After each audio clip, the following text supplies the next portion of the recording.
Welcome, friends, to Wisdom and Wealth.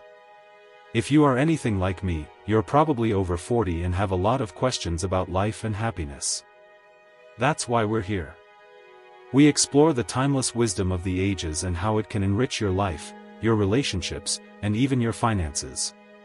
Today, we're diving deep into one of the most profound concepts in Buddhist philosophy, enlightenment. It's a word we hear often, but do we truly understand what it means? Is it some unattainable state reserved for monks in faraway monasteries, or is it something accessible to us all, right here and now? This video is designed to challenge your preconceived notions and offer a fresh perspective on what it means to be truly awake. And if you find this discussion helpful, please hit that like button and subscribe. Let's get started. 2,500 years ago, a man sat beneath a tree, and his experience purportedly changed the world. But what really happened that night? Did Siddhartha Gautama suddenly gain superpowers, the ability to see into the future, or was his discovery something far more profound and, dare I say, surprising? The truth about enlightenment might just shock you, and if you think you already know what it means to be enlightened, I urge you to think again. Many Westerners have this romantic ideal of a blissed-out guru floating above the everyday challenges of life, but the reality, as we'll discover, is far more grounded and practical. We'll explore the core tenets of Buddhist teachings and how they apply to our daily struggles, our relationships, and our pursuit of a more meaningful life. We'll also tackle some common misconceptions and address the pitfalls of chasing after a false sense of enlightenment. Remember to subscribe and like this video. Now, let's delve deeper. If you've watched any of our previous videos on the Four Noble Truths, and if you haven't, I highly recommend checking them out. You already have a basic understanding of the Buddha's core teachings. But today, we're going a step further. We're uncovering what actually happens when someone wakes up to reality. Is enlightenment some magical state where you effortlessly float above all your problems? Is it something only ancient monks and historical figures could achieve, or is it much closer than you think, perhaps even within your grasp? As the wise Zen master Dogen once said, if you cannot find the truth right where you are, where else do you expect to find it? That quote provides us with our first crucial clue. So, find a comfortable spot, whether it's on your favorite meditation cushion or simply relaxing in your armchair, because we're about to embark on a fascinating journey to explore what enlightenment really is and, perhaps more importantly, why those who claim to have already achieved it probably don't. Are you ready to challenge your assumptions and discover a more authentic path to inner peace and wisdom? Picture this scene in your mind. A man sits beneath the expansive canopy of a massive fig tree. He's been meditating for days, enduring hunger, exhaustion, and the relentless chatter of his own mind. Yet, he remains steadfast in his determination to find the answer to the fundamental question of human suffering. Now, this isn't just any man, this is Siddhartha Gautama, a former prince who willingly gave up everything, luxury, family, comfort, all in a desperate quest to understand why we humans experience so much pain and discontent. As night descends, Siddhartha confronts the inner workings of his own mind. According to ancient Buddhist traditions, he encounters Mara, a mythical figure representing the embodiment of temptation and distraction. Memories surface, desires arise, and doubts creep in, but Siddhartha remains steady and focused in his meditation, calmly observing each thought without becoming entangled in its web. The Pali Canon, a collection of ancient Buddhist texts, tells us that something profound happened that night. Through deep concentration and unwavering mindfulness, Siddhartha gained three specific insights. First, he recalled his past lives, gaining a broader perspective on the cycle of existence. Second, he understood the intricate workings of rebirth for all beings, recognizing the interconnectedness of life. And finally, most importantly, he realized the Four Noble Truths, the nature of suffering, its root cause, its potential end, and the precise path that leads to its cessation. As the morning star appeared in the sky, signifying the dawn of a new day, Siddhartha's understanding was complete.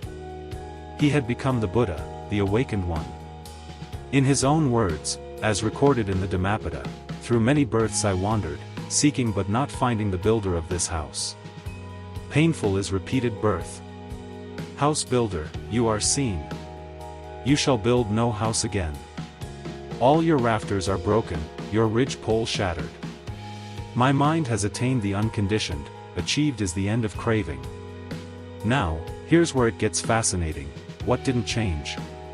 The Buddha didn't suddenly become superhuman, immune to the trials and tribulations of human existence. He remained subject to physical pain, the inevitable process of aging, and all the basic bodily needs that we all share. What transformed was his relationship with experience. He no longer generated suffering in response to these natural processes.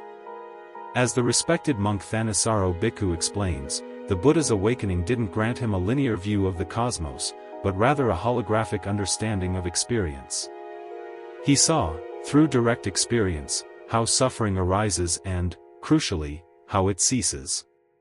This wasn't based on abstract theories or intellectual speculation, but on the profound realization of interconnectedness.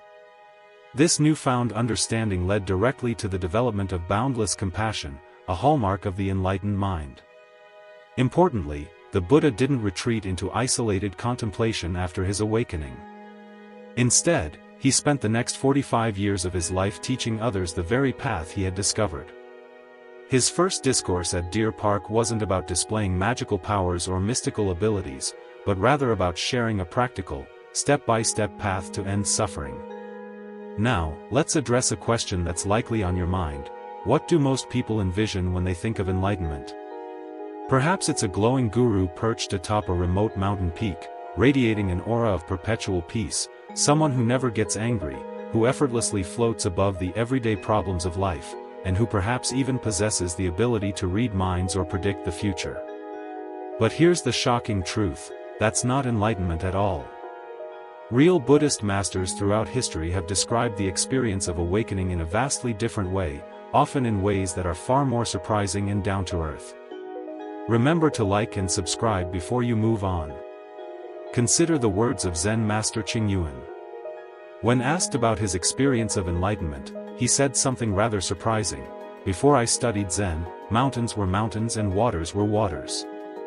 When I learned Zen, mountains were no longer mountains and waters no longer waters. But now that I understand Zen, mountains are once again mountains, and waters once again waters. What does that seemingly paradoxical statement mean? It means that enlightenment isn't about seeing something spectacular or otherworldly, it's about seeing ordinary reality, the reality that's right in front of you, without distortion, without the filters of your preconceived notions and emotional biases. This is where it gets truly shocking. Many Buddhist masters openly admit that the initial experience of awakening can be initially disappointing. Yes, disappointing. The 13th century Zen master Dogen wrote that enlightenment can feel like the most ordinary thing in the world. You expect cosmic fireworks and earth-shattering revelations, and instead, you get a regular Tuesday morning. The 9th century master Linji was even more provocative when he declared, if you meet the Buddha on the road, kill him. He wasn't advocating violence, of course, but rather warning against clinging to rigid ideas and concepts of enlightenment. Even the very idea of becoming enlightened can become just another obstacle on the path. Let me share one of my favorite Zen stories. A monk once approached Master Zhaozhou and asked, "What is enlightenment?" Zhaozhou simply replied, "Have you eaten your rice porridge?" The monk said, "Yes." Zhaozhou then said, "Then wash your bowl." That's it. No profound philosophy, no mystical vision, just the simple act of washing your bowl, being completely present with the most ordinary of activities. Even the Buddha himself challenged the mystical view of enlightenment. In the Kalama Sutta, he said, "Don't believe something just because it's passed down by tradition. Don't believe something just because I said it. Test everything against your own experience." He wasn't asking for blind faith in some magical transformation. The most enlightened teachers often seem, well, disappointingly normal. They get hungry, they get tired, and they laugh at jokes. As the 20th century Zen master Shunryu Suzuki put it, if you think you're enlightened, that's a sure sign you're not. True awakening comes with humility, not grandiosity. In one of our previous videos about common Buddhist myths, we explored misconceptions surrounding Buddhist practice, but this might be the biggest one of all. Enlightenment isn't an achievement that makes you somehow special or superior. It's the recognition that you were never separate in the first place. It's not about adding something new to your being, but rather about removing the illusions and false beliefs that cloud your natural awareness. The Thai forest monk Ajahn Chah described it beautifully: looking for peace is like looking for a turtle with a mustache. You won't find it. But when your heart is ready, peace will come looking for you. The shocking truth about enlightenment isn't how extraordinary it is, but rather how extraordinarily ordinary it is. And if you found this helpful, consider subscribing for more wisdom. Now, here's where things get really interesting. There's a paradox at the very heart of spiritual practice. The more desperately you want enlightenment, the more it seems to slip away from you. This is what I call the enlightenment trap. Think about it. You start meditating to find inner peace, but then you're constantly checking your progress, wondering, am I enlightened yet? How about now? Was that it? You're essentially turning your spiritual practice into just another achievement for your ego, another way to feel special or superior to others. But enlightenment isn't something your ego can possess or control. It's the dropping away of ego identification, the dissolving of the illusion of a separate, solid self. This connects directly to one of Buddhism's most profound insights, anatta, or non-self. The Buddha taught that what we typically consider to be ourself isn't a fixed, permanent entity, but rather a constantly flowing process, a collection of ever-changing experiences, perceptions, thoughts, and feelings. Enlightenment involves seeing through the illusion of a separate, solid self.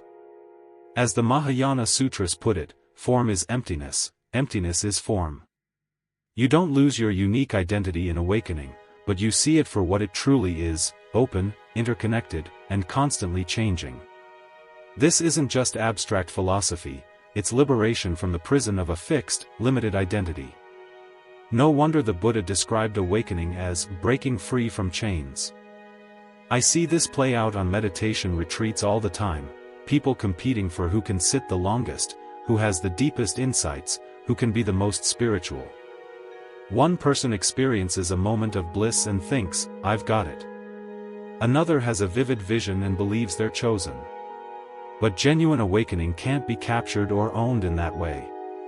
The 13th century Zen master Dogen warned about this when he said, "To study the Buddha way is to study the self. To study the self is to forget the self." But how many of us are actually trying to forget ourselves? Most of us are trying to improve ourselves, to become a better, more spiritual version of who we already think we are. And that's the trap. This trap gets even more dangerous when teachers and gurus fall into it. History is filled with stories of self-proclaimed enlightened masters who have used their perceived status to manipulate and control their followers.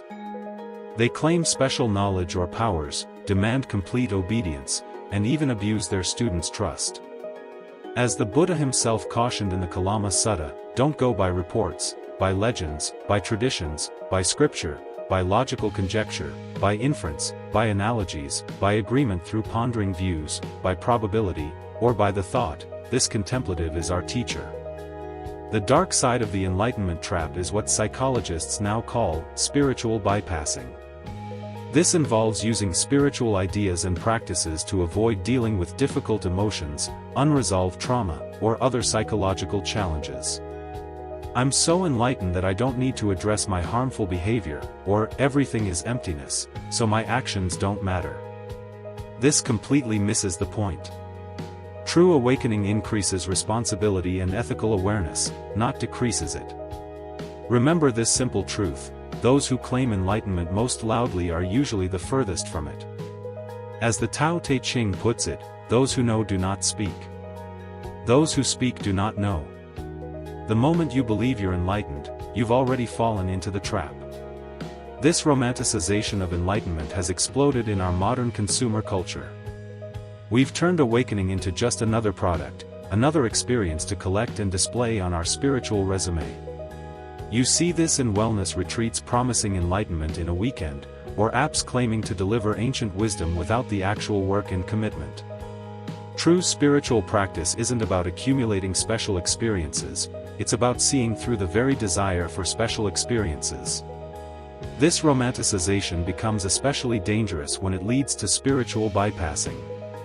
I've witnessed meditators dismiss real-world problems with phrases like, "It's all just emptiness," or "Everything is perfect as it is," while conveniently ignoring their own ethical responsibilities. The Buddha never taught that awakening means escaping reality, quite the opposite. It means facing reality more directly, with greater awareness, compassion, and responsibility, not less. So, what does enlightenment actually look like in today's world? Scientists have actually been studying this question for decades. They've put long-time meditators and Buddhist monks into brain scanners and meticulously measured their brain activity. What they've found is truly fascinating. These advanced practitioners consistently show distinctive brain patterns, increased gamma waves, greater activity in the prefrontal cortex, the area associated with reasoning and decision-making, less reactivity in the amygdala, the brain's fear center, and reduced activity in what's called the default mode network, the part of the brain responsible for self-referential thinking and mind-wandering. In other words, their brains physically change. But let me share something funny that happened at a silent meditation retreat I attended. On day 5, one participant had a seemingly profound experience during meditation. Their face was glowing, and they appeared to be floating on air. Then, at lunch, someone took the last dessert they wanted, and boom! Instant rage. We all do this. We have a moment of clarity in meditation and then completely lose it when life throws us a curveball. But here's the thing, that's not a failure of practice, that is the practice. Noticing how quickly we go from Buddha to Hulk is exactly what awareness is for. As one teacher joked, enlightenment isn't when you stop getting angry about traffic, it's when you see yourself getting angry and think, "There's that pattern again," and maybe even laugh at yourself a little. But here's the critical question, can a brain scan truly detect enlightenment? Can science accurately measure the subjective experience of awakening? Many researchers now believe the answer is no. As neuroscientist Richard Davidson puts it, we can measure correlates of meditation, but consciousness itself remains a scientific mystery. The finger pointing at the moon is not the moon itself. What's even more interesting is how enlightenment manifests in ordinary, everyday people. You don't need to be a monk in a secluded monastery to be enlightened. A parent changing diapers can be just as awakened as someone meditating in a cave. A programmer writing code can be just as present as someone chanting mantras. I spoke with several teachers for this video, and they all emphasized the same point: enlightenment isn't about escaping your life, it's about being fully present within it. The awakened mind brings clarity, compassion, and wisdom to whatever it touches: relationships, work, creativity, even struggle. Consider everyday situations. How would an enlightened person handle getting cut off in traffic? They might feel a flash of anger, but it wouldn't consume them. How would they deal with illness? They'd face the pain directly, without adding the suffering of resistance and denial. How would they approach success? With appreciation, but without grasping or clinging to it. As one contemporary teacher told me, enlightenment isn't locked in a monastery, it's found in how you treat others, your patience in traffic, and the presence you bring to each moment. The Buddha himself was constantly engaged with society, teaching, traveling, resolving conflicts. It's fascinating how enlightenment is understood differently across cultures. In traditional Eastern contexts, awakening is often seen as realizing what's already present, your Buddha nature. It's about removing the obstacles that prevent you from experiencing your natural state of wisdom and compassion. But when these teachings migrated to the West, they often merged with our achievement-oriented mindset. Western seekers frequently approach enlightenment as something to gain, accomplish, or add to themselves, like another trophy on the shelf. The psychology professor Jack Kornfield calls this, the spiritual materialism of the West. Neither approach is entirely wrong, but the traditional Eastern perspective might save us from turning enlightenment into just another item on our spiritual shopping list. As the Vietnamese Zen master Thich Nhat Hanh said, "We are here to awaken from the illusion of our separateness, not to acquire something we lack." Modern manifestations of enlightenment are practical and down-to-earth. You notice it in someone's actions more than their words, in their consistent kindness, in their capacity to stay balanced under pressure, and in their ability to see clearly without being swept away by emotions. These qualities don't make for flashy Instagram posts, but they're far more valuable and meaningful. Now, we come to one of Buddhism's most beautiful and inspiring concepts, the Bodhisattva path. A bodhisattva is someone who could reach complete enlightenment, but makes an extraordinary choice. They vow to remain in the cycle of rebirth, compassionately choosing to delay their own liberation in order to help all beings end their suffering. It's the ultimate act of compassion and selfless service. As we covered in our video, Why Everyone Needs to Know About Bodhisattvas, this ideal completely transforms how we view enlightenment. Instead of solely seeking liberation for yourself alone, you recognize that true freedom comes through connection with others. The Bodhisattva makes a radical promise, expressed in these powerful words from a tradition: "May I be a guard for those who need protection, a guide for those on the path, a boat, a raft, a bridge for those who wish to cross the flood. May I be a lamp in the darkness, a resting place for the weary, a healing medicine for all who are sick, a vase of plenty, a tree of miracles." What's fascinating is how this path changes our relationship with suffering. When you're only focused on escaping your own pain, suffering remains the enemy. But for a bodhisattva, suffering becomes the catalyst for compassion. Your own difficulties help you understand what others feel, and your challenges become your teachers. The Heart Sutra, one of Buddhism's most important texts, contains the essence of this wisdom. Avalokiteshvara Bodhisattva, practicing deep prajnaparamita, clearly saw that all 5 skandhas are empty, transforming all suffering and distress. This doesn't mean suffering magically disappears, it means you see its true nature and are no longer controlled by it. I find this especially relevant in today's world. We're constantly bombarded with messages about personal success, individual happiness, and the relentless pursuit of our own goals. But the Bodhisattva path reminds us that true fulfillment comes through service, connection, and working towards the well-being of all.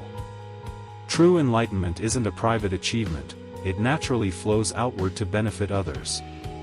As the 14th Dalai Lama says, our prime purpose in this life is to help others. And if you can't help them, at least don't hurt them. This simple statement captures the practical ethics of awakening.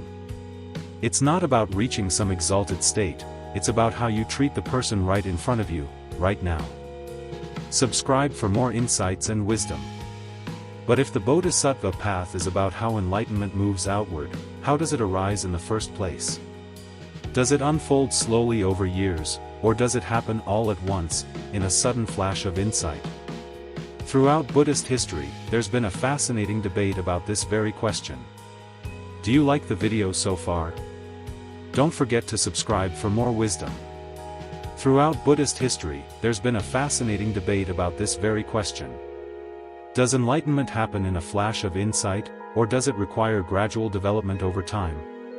Different traditions hold strong opinions on this matter. In Zen and Chan Buddhism, teachers often emphasize the importance of sudden enlightenment.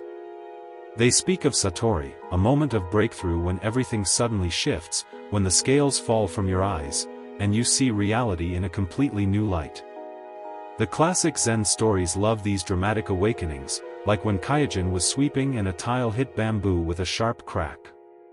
In that very sound, his mind opened completely. Or when Hakuin heard a temple bell and suddenly understood the nature of reality. Meanwhile, the Theravada tradition generally teaches a more gradual approach to enlightenment. They outline specific stages of insight that unfold step by step. First comes moral discipline, then concentration, and then wisdom gradually emerges. The Visuddhimagga, a 5th century Buddhist text, meticulously maps out 16 distinct insight knowledges that develop in a specific sequence. So, who's right, the sudden school or the gradual school?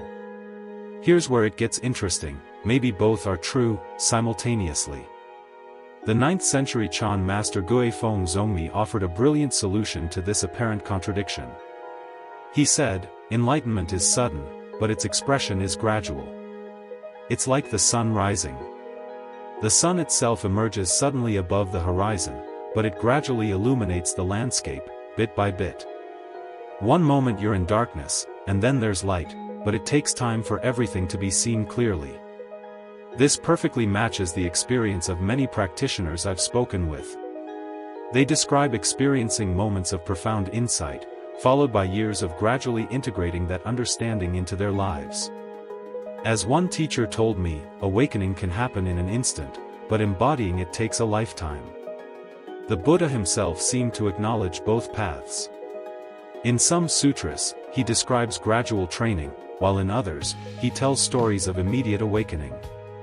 His first disciples reached enlightenment at different speeds. Some took years of dedicated practice, while others understood immediately. What matters isn't the timeline, but the authenticity of the experience. As the Buddha didn't say, "I am enlightened," he said, "I am awake." The journey isn't to become something else, but to wake up to what you already are. Sometimes that happens gradually, like the morning light slowly filling a room. Other times it happens suddenly, like flipping on a light switch. But either way, what truly matters is seeing clearly. We've traveled quite a path together in this video, from the Buddha's awakening under the Bodhi tree to the many ways enlightenment can manifest in our modern world. So, what have we discovered? Enlightenment isn't what most people think it is. It's not gaining special powers, escaping your problems, or becoming someone else. It's seeing reality clearly, just as it is, without the distortions of craving, aversion, and delusion. The great mystery of awakening is this paradox: the external world remains exactly the same, and yet, everything is transformed. As one teacher put it, enlightenment isn't a cosmic fireworks display, it's simply removing the blinders you never knew you were wearing. Nothing changes, and yet, everything is different. If there's one thing to take away from our exploration today, it's this: don't chase enlightenment as just another achievement, another goal to attain.